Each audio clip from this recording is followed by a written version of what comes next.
Today we're going to talk about a low squat.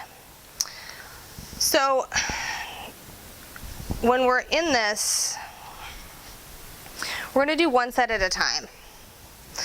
So I'm going to start standing, and then we're going to laterally rotate the feet here, almost like we were going into goddess pose, but we're not. So we're going to think about that first. What's happening at the feet? Laterally rotating, right? We have a little bit of lateral rotation, not too much. So you sort of have those medial rotators balancing out the lateral rotators to keep you stable. So we're going to come over the right side. Now, typically, you're going to pull the toes up. You don't have to. You're going to pull the toes up. So we're powering through that heel to keep us stable. You could also bring your hands here. You could also bring your hands to a block if you felt like that was helpful. So what's happening, I'm going to slide to the other side. So all I'm doing is lifting up and then bringing all my weight over here. So still powering through that heel, keeping those toes dorsiflexed.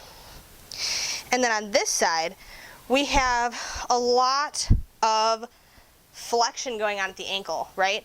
And the knee is bent.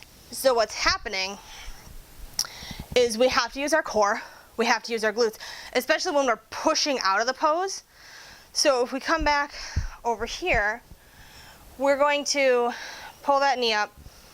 The knee is up, the toes are up on the other side. We're pressing this heel down. So here we're really starting to open up that Achilles tendon and the calves.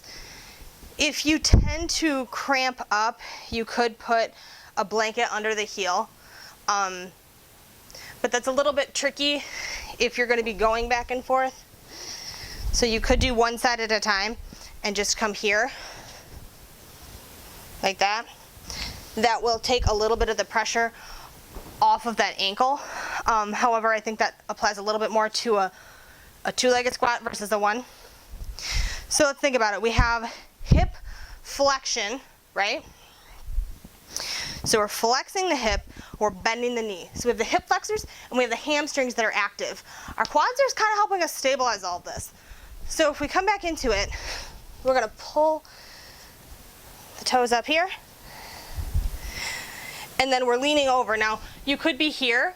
So it kind of depends on where you choose to put your upper body, if we're using any of those rotational core muscles or not. But it's a really good way to start to really open up the backs of the legs, the calves.